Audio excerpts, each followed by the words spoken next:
velocidade.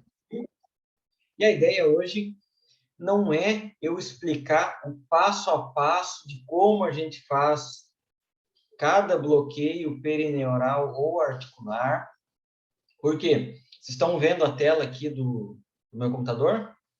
Se alguém fala sim ou não aí no chat ou abre o áudio. Ok. Tá, beleza. Porque, assim, eu sei que a maioria de vocês tem experiência em fazer bloqueios perineurais e articulares. E eu gravei basicamente todos os bloqueios perineurais que a gente utiliza no dia a dia. Então, tem aqui na plataforma, vocês vão no módulo bloqueios anestésicos. Então, tem aula só de bloqueio perineural, tem aula só de bloqueio articular e tem aulinhas bem curtas de 1, 2, 3 minutos sobre cada bloqueio, mostrando eu fazendo os bloqueios aí na prática mesmo. Então, a minha ideia hoje aqui não é eu falar referências anatômicas para cada bloqueio, porque isso vocês têm na plataforma e é interessante que alguns bloqueios vocês podem, durante algum atendimento, alguma dúvida, pode ir fazer, como bloqueios como esse do ramo palmar do nervo ulnar, que não é um bloqueio tão comum, mas tem aqui mostrando os passo a passo de cada um. Né?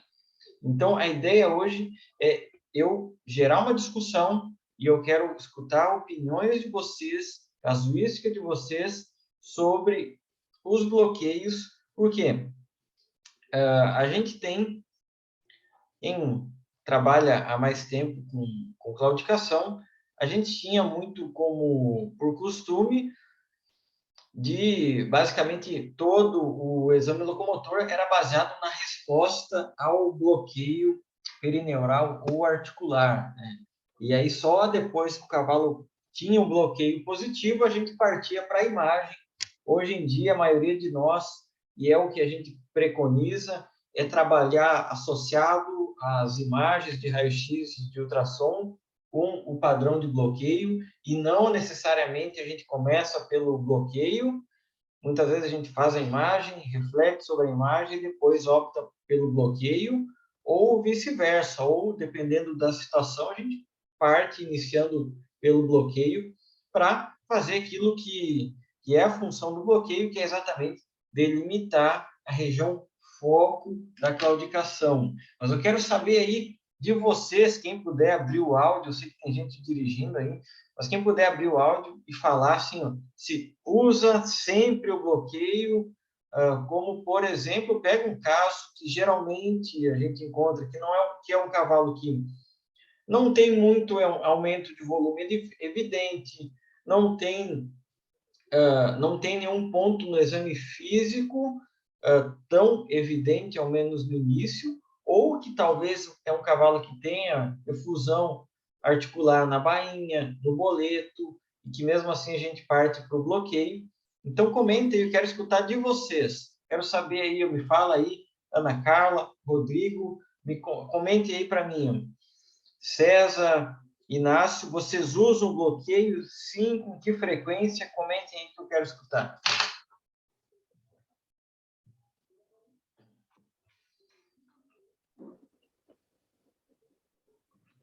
Quem vai? Buenas noches, Julio. Buenas noches a todos. Boa noite. Pode falar, Inácio. Espero que se entienda mi español.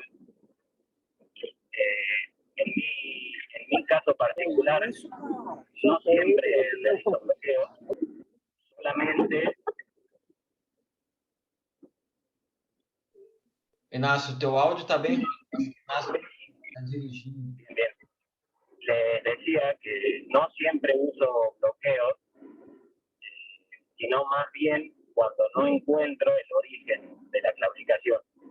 Pero si estoy muy seguro del lugar donde está el problema y lo confirmo con alguna maniobra semiológica, ahí, en ese caso particular evito el bloqueo por estar seguro del lugar del dolor. Certo. Obrigado, Inácio. Eu também partilhe muitas vezes dessa mesma experiência sua. Rodrigo, tá na minha câmera aqui, ó. Fala aí das tuas experiências com bloqueios e eu quero que vocês comentem experiências boas e ruins de falsos positivos, falsos negativos, para que esse é o meu objetivo. Eu quero explicar o porquê que isso acontece e demonstrar alguns casos para vocês. Então, o Rodrigo caiu, mas Ana Carla, fala aí você.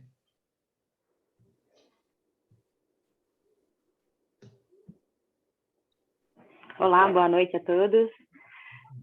Então, em alguns casos, estão todos me ouvindo? Sim, pode falar. Sim. Em alguns casos eu utilizo, sim, bloqueio, né? Em outros não. Às vezes a gente parte direto para a imagem, quando a gente, no exame clínico, já consegue evidências, né, que justifiquem para a gente ir direto para o exame de imagem. E quando os casos, às vezes, a gente fica meio na dúvida, quando a gente não acha muita importância significativa nas imagens, a gente acaba indo para o bloqueio, né? E aí, às vezes, tira um pouquinho da nossa dúvida, mas às vezes aumenta mais ainda, né? A gente não consegue fechar o diagnóstico só com bloqueio, né? Então, na verdade, a maioria das vezes tem que ser um apanhado de tudo, né? Tanto de imagem quanto de bloqueio e raciocinar em cima do clínico para a gente poder finalizar a ideia do que está acontecendo, né? Exato. Acho que é mais ou menos isso. Muito bom. Rodrigo, você que entrou aí novamente, comente as suas experiências. Viu? Por favor. Viu, Júlio? Só passa para mim, eu interromper um pouquinho. O ID e a senha no WhatsApp mesmo para eu entrar no computador, porque em seguida vai cair minha bateria. Eu vou mandar no grupo lá. Beleza.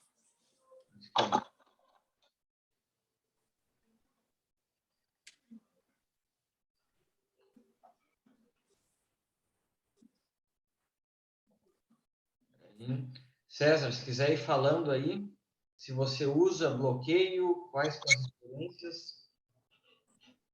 Sí, últimamente uso mucho más que antes porque me siento más cómodo y hay unas veces que sí o sí lo hago, que es cuando creo que es origen del suspensorio y vi algo en la ecografía, pero para confirmar mi diagnóstico lo uso para saber que finalmente lo que yo veo está provocando la claudicación, porque muchas veces uno ve cosas ecográficamente, pero no sabe si está claudicando o não está claudicando.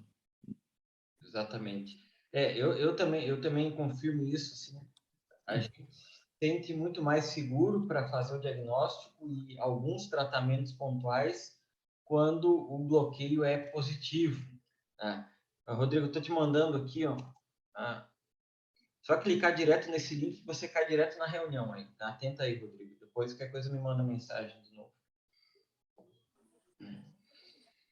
Gladys, a gente está comentando aí um pouco das experiências, se usa bastante bloqueio, se não usa, em quais casos. Então, puder, abre o áudio aí e fala um pouquinho para nós.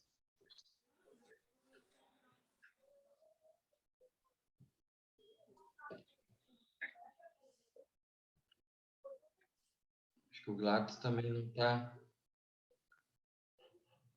Gladys, está por aí? Também não. Então, pessoal, geralmente, assim, a gente começa sempre de distal para proximal. Então, eu vou comentar sobre alguns bloqueios específicos, erros e acertos. Rodrigo, depois me fala se deu certo o link. Não estou conseguindo compartilhar lá com o computador. Você entrou... Eu entrei com o celular, né? Aí eu queria passar para o computador, daí o computador pede ID e senha do...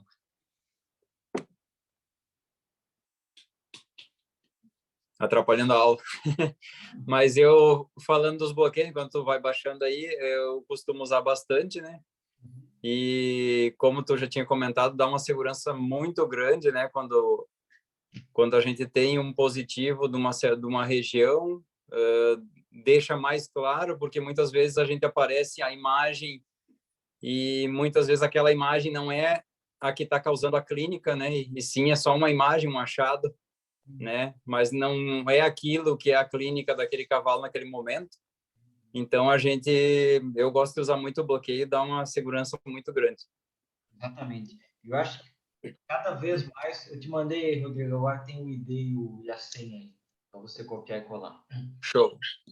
Eu acho que cada vez mais, conforme a gente vai atendendo cavalos, principalmente de esporte, a gente começa a se deparar com cavalos que têm lesões na imagem que não são que talvez no momento não clinicamente não são tão relevantes. Por isso eu considero o bloqueio tão importante em muitas situações. E aí vai dos aprendizados com erros e acertos. Né? Um bloqueio que muitas vezes a gente faz, o cavalo é positivo, para de mancar, e que ele é extremamente ruim de interpretar, tanto para falsos positivos como para falsos negativos, que é qual bloqueio? É o bloqueio abaxial. E por quê? Porque a gente sabe que quando a gente bloqueia abaxial, a gente vai estar bloqueando, com certeza, no mínimo, parcialmente, do boleto para baixo. Então, dependendo do volume que a gente utilizar, o bloqueio abaxial vai ter bloqueado todo o boleto, muitas vezes. Toda a quartela e todo o casco. Então, ele é um bloqueio que, se você fez o bloqueio digital palmar, o cavalo melhorou um pouquinho, fez o bloqueio abaxial, o cavalo melhorou 100%, fica a dica não deixar de avaliar todo o boleto. E todo o boleto não é só radiografar o boleto, mas é sim pensar e refletir sobre ultrassom de quartela, ultrassom de boleto.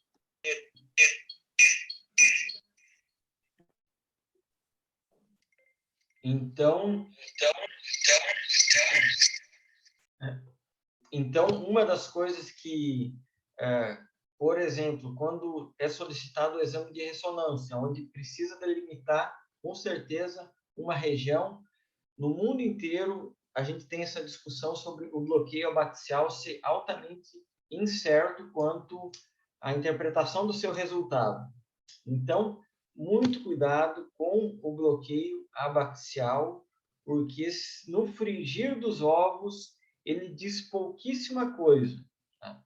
Então, a gente precisa tomar cuidado, em especial cavalos que a gente radiografa e tem algumas alterações no casco, algumas alterações no boleto, e o bloqueio abaxial, a gente sempre vai ficar na dúvida. Né? Então, nessas situações, a gente vai precisar refletir e talvez fazer partir um bloqueio articular, que é o que a gente vai já comentar aí na sequência. Outro bloqueio muito incerto, irregular, que muitas vezes a gente faz a imagem, tem alterações radiográficas importantes, e a gente faz toda a sequência dos bloqueios distais e parte para o bloqueio do nervo tibial, que ele é negativo, ou melhora 10%, 20%, 30%. E a gente radiografa o jarrete, tem alterações que podem talvez ser condizentes com a claudicação. O bloqueio do nervo tibial, você pode fazer às cegas, pode fazer guiado por ultrassom, onde tem mais precisão em colocar o anestésico ao redor do nervo, mas mesmo assim, dificilmente ele será um bloqueio onde tem aquelas respostas com melhora de mais de 70%. Então, muito cuidado e quando você estiver avaliando o jarrete, tem imagem radiográfica positiva, você está na dúvida, faça bloqueios articulares no jarrete, porque serão mais fidedignos para as patologias de tibiotársica ou das intertársicas.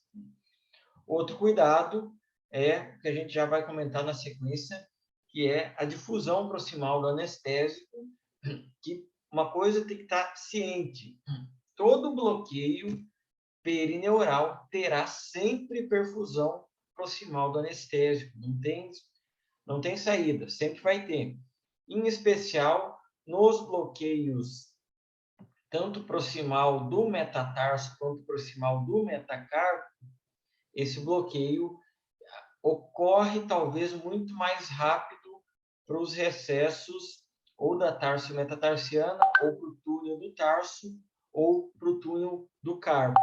Então, a gente precisa ter esses cuidados nessa interpretação. E agora eu vou explicar um pouquinho de alguns casos clínicos para a gente começar a compreender por que alguns bloqueios não funcionam, tá? Ou como interpretar e pensar alguns casos onde, por exemplo, não tem aqueles cavalos que você, pelo histórico, pela avaliação física e clínica, você tem quase certeza absoluta que a lesão é no casco, é na região do casco, ou é aparato podotroclear, ou é interfalangiana, e o cavalo, você faz os bloqueios distais, ele não para de mancar. Por que isso acontece? Alguém já pegou cavalos com lesão podotroclear ou com suspeita de lesão podotroclear que não pararam no bloqueio e talvez você fez raio-x e tem alteração? Alguém tem experiências assim? Se alguém tiver aí, pode abrir o microfone e falar, por favor. Alguém tem? Ninguém? Que é algo que pode acontecer aí com frequência.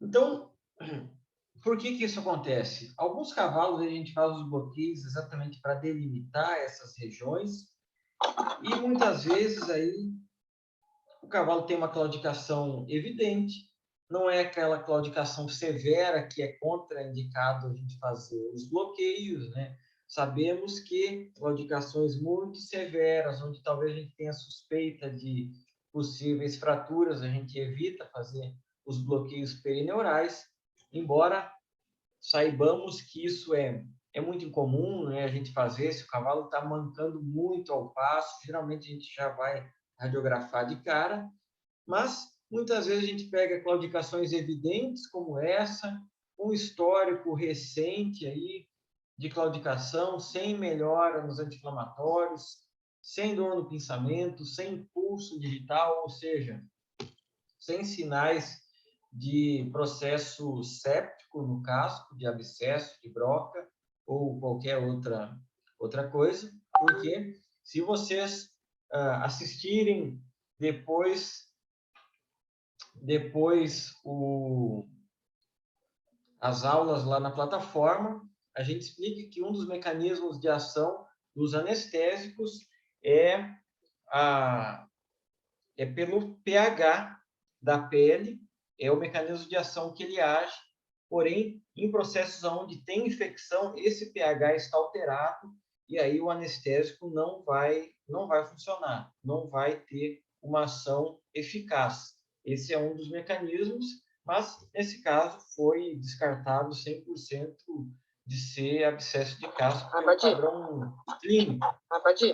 E o que acontece? Que em alguns casos a gente bloqueia, vai bloqueando de distal para proximal, bloqueia até as regiões proximais e o cavalo segue mancando e aí não tem jeito, né? A gente parte para fazer imagem desses cavalos porque basicamente nessa situação de seguir o mesmo padrão de claudicação, o mesmo grau aí, uma claudicação severa do membro posterior direito, após aí um histórico de um dia para o outro aparecer mancando, né? E geralmente, eu acredito que talvez a maioria de vocês também faça isso, claudicações severas e que não tem resposta ao bloqueio, geralmente a gente radiografa as principais articulações do membro, ao menos 2 posições para refletir se tem algo muito importante na imagem. Nessa situação, boleto não tinha nada relevante. Jarrete, que poderia haver alguma osteoartrite intertársica ou tarso-metatarsiana, também tinha 0 alteração. E porque a gente fez jarrete, porque por mais que tenha sido negativo os bloqueios distais, e eu compreendo 100% que o bloqueio do nervo tibial ele não é eficaz, mas a imagem nunca mente no jarrete, né? Geralmente, se a gente tem osteoartrite nas intertársicas, na tarso-metatarsiana, o jarrete terá alterações importantes, né? O que não era o caso. Subimos mais raio-x para fêmur tíbio patelar, porque vai que esse cavalo tenha algum cisto no côndilo medial do fêmur, ou que porventura tem algum processo de osteoartrite avançado, mas também não era o caso, e todos os bloqueios distais negativos. Então, aqui, 0 alteração. Lembrando que a fíbula tem centro de calcificação separado, então ela tem uma porção que é de cartilagem, então ela não calcifica, isso não é fratura. E aí, quem já se deparou com esses casos, onde você bloqueia todo o cavalo, seja membro posterior, membro anterior, e não tem nada evidente, e pelo padrão clínico dele, pelo exame clínico, você não suspeita de alteração proximal. Poderia ser alguma alteração de nervo ciático? Poderia, acontece, mas é muito incomum, sabemos disso, que é muito incomum uma claudicação de um dia para o outro, sem nada de histórico, uma claudicação tão evidente que nas flexões não aumentou, não piorou a claudicação, e que sim, a gente, com esse padrão de claudicação, a gente segue suspeitando, talvez, primeiro passo, descartar alterações distais, já que a imagem não foi nada positiva. Então, quero saber de vocês aí, primeiro, vocês já tiveram casos assim? Como vocês procedem com esses casos, onde todos os bloqueios distais negativos, imagens de raio-x até onde a gente consegue fazer negativas? Comentem aí, quero escutar um pouquinho aí quem puder falar. Então, quem quiser começar aí, Ana Carla, se quiser começar, falar um pouquinho das suas experiências com esse tipo de caso e o que você faria nesse caso aqui, nessa situação, pensando em termos de bloqueio ou de imagens.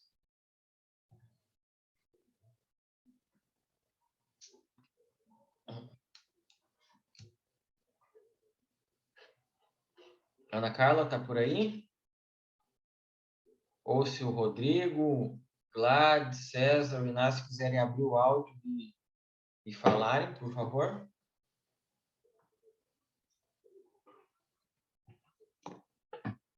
Nada?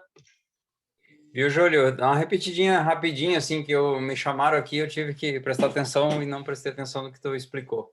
Beleza. Então, esse é o típico caso onde bloqueios até tibial negativos, raio-x lateromedial de casco zerado, nada no boleto, nada no jarrete, nada na patela, raio-x.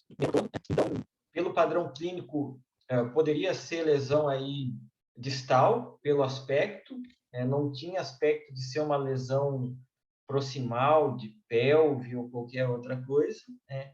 E eu queria era trocar experiências com vocês, se vocês já pegaram casos assim, tanto de posterior como anterior, onde você suspeita que pode ser uma alteração distal, você bloqueia todo o cavalo, radiografa todo o cavalo e não acha nada.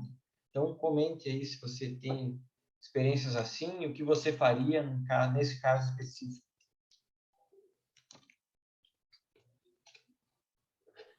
Assim, eu não tive caso tão, assim, às vezes o raio-x dá uma pista, né, mínima, né, e aí eu vou atrás do mínimo, né.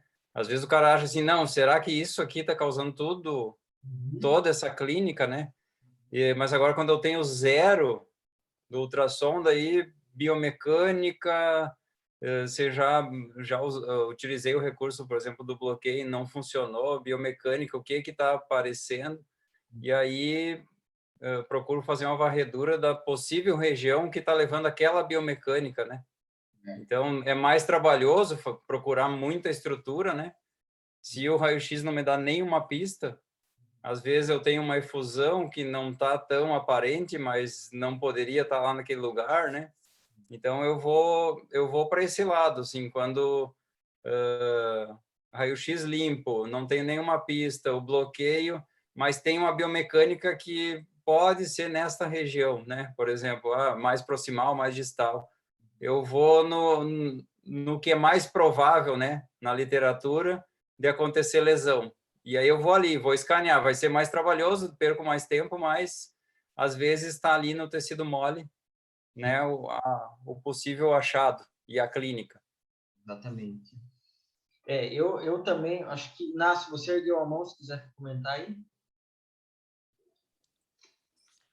Muy bien, comparto con Rodrigo y tengo un caso particular que creo que lo he compartido en veces anteriores, de un caballo con una claudicación muy marcada, 3 en 5, en miembro posterior derecho, sin respuesta a ningún bloqueo perineural y articular tampoco. Todas las imágenes de rayos dan bien y la verdad que me tiene un poco desconcertado porque no tengo diagnóstico y he probado con analgésicos sistémicos, responde muy bien, que sigo sin... he pensado muchas veces que el bloqueo estaba mal hecho y lo he repetido en varias ocasiones y sin lograrlo. Certo. E pelve, coluna, coxo femoral, alterações musculares, chegou a escanear, fazer ultrassom, pensar em algo assim? Sí, lo hice. En un momento sospeché de kissing spine y no. Infiltré dorso y lomo, pero sin encontrar un punto álgico. Y bueno, tuve buena respuesta, pero atribuida al analgésico, no a un lugar preciso. Exatamente. Esses são uma zona cinzenta que a gente tem, principalmente de membro posterior, quando a gente tem esses bloqueios que não são todos negativos, imagens todas negativas. O que o Rodrigo falou é perfeito, de cada vez mais a gente começar a pensar na biomecânica do movimento e buscar detalhes no exame físico, talvez no primeiro momento que a gente chega para examinar, naquela pressa do diagnóstico, às vezes a gente não reflete tão bem, mas em algum momento talvez esses cavalos comecem a demonstrar alguns sinais no exame físico. Eu comparto com o Inácio que muitos cavalos que, é claro, esse caso que eu mostrei aqui, uma claudicação muito severa, né? Geralmente, cavalos que têm alteração de sacro ilíaca, de nervo ciático, de nervo femoral, ou até mesmo de lombares, geralmente eles não têm uma claudicação de um dia para o outro, nesse grau, geralmente é uma evolução mais lenta, né? Mas, sí, as experiências que eu tenho nesses diagnósticos, ultrassom transretal, geralmente eles têm alteração disco-lombo-sacral e de articulação sacroiliaca e, em alguns casos, alteração ou proliferações ósseas próximo a ramo de nervo ciático. E muitos desses cavalos respondem à infiltração sacroiliaca. Então, o que acontece muitas vezes nesses casos? Eu faço o diagnóstico terapêutico, né? Mais ou menos como você fez, né, Inácio? Não tem precisão o sítio da dor, mas eu sei que, pelo padrão, então eu costumo ter uma boa resposta à infiltração sacroiliaca, sabe? Muito boa resposta, sabe? Nesses casos.